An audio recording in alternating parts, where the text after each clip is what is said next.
I know your quickest answer is going to be, I'm a sellout, I'm a coon for telling you facts, but that's a whole nother problem. And not only that, when you go to the public schools, many times the teachers make you know that you're different. Okay, this is where I get a little personal because we love putting it on the teachers. Listen, I've been a teacher most of my life in these public schools. And yeah, there's some jerk teachers, but there's not one teacher, there may be one out of the dozens and dozens and dozens of teachers I've been around in my 20 something years and 25 years in education in some form, whether it's college, adjunct, whether it's teaching high school, middle school, GED, even some ASVAB work.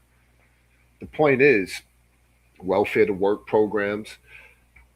I've not many people who are in education that are there to be racist. Now, maybe 1967, okay, but let me tell you, I went to school in the '70s, the late '70s, and the eight throughout the '80s and into the '90s.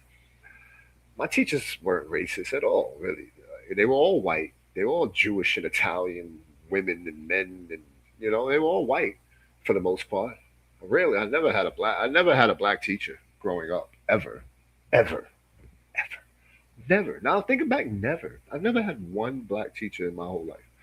But I had a great relationship with all my teachers. Man, they taught me how to play the violin. They taught me how to act. They taught me how. My Jewish teacher, Mr. Khalees, taught me math. Mr. Kern, another Jewish teacher, taught me math. These are my math teachers. Great, I loved them. We all loved them. So this whole thing where they're creating this whole idea that like when black kids go to school, somehow it's like, oh yo, you dumb black kids, you ain't gonna be nothing. It's a lie. It's a lie. It's another escape route from reality of the real issue is that your home life, your community, in them projects, when you leave school, when you go home, when you on them buses, when you gotta go fight and uncles is drunk, daddy beating up mom at night, no one's cooking dinners, you not getting enough sleep, no one's making you do homework, no one's asking you to, if you can read. You come into school, you bad. Like that's what it is. It's not the schools. The schools are there doing the best they can to fix not only your education problems, but also your community problems. They're raising your children.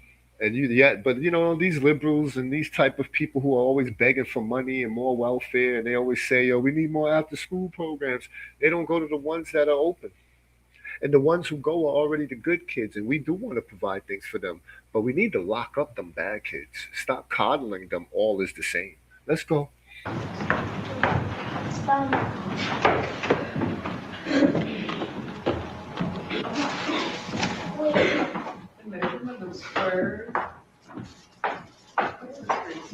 Welfare children don't have, I was not able to buy, white shirts for ties and things.